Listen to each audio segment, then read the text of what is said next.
శ్రోతలందరికీ నమస్కారం. చూస్తుండగానే ఆవకాయ సీజన్, మామిడి పళ్ళ సీజన్ వచ్చేసింది. చైత్ర పున్నం వెళ్ళిందంటే చాలు మా ఇంట్లో ఆవకాయల హడావడి మొదలవుతుంది. వెల్లుల్లి ఆవకాయ, మాగాయ, మెంతికాయ, కారపకాయ, పెసరావకాయ ఇలా చెప్పుకుంటూ పోతే అన్ని రకాలు పెట్టేదాన్ని. అవి ఏడాది అయ్యేసరికి అన్ని జాడీలు ఖాళీ అయిపోయాయి. కానీ కాలం మారింది. షుగర్లు, బీపీలు వచ్చేశాక శ్రద్ధగా పెట్టినా ఇదివరకటంత విరివిగా తినలేకపోతున్నాం.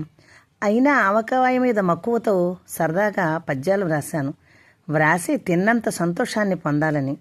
నా పద్యాలు మీకు నచ్చితే లైక్ చేయండి, షేర్ చేయండి, కామెంట్ చేసి నన్ను ప్రోత్సహించండి.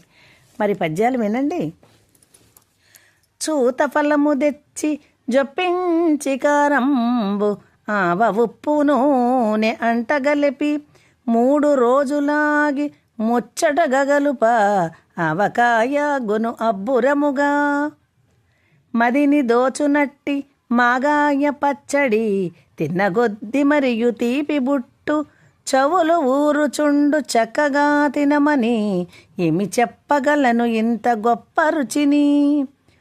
రోజుకొక్కటింక రోజంతా నాకిన వదల బుద్ధి కాదే ఒక్కరోజు నాల్క బద్దలైన నాకొద్దు అనరుగా మహిమ గలదిగాదే మాగాయ రుచికిని.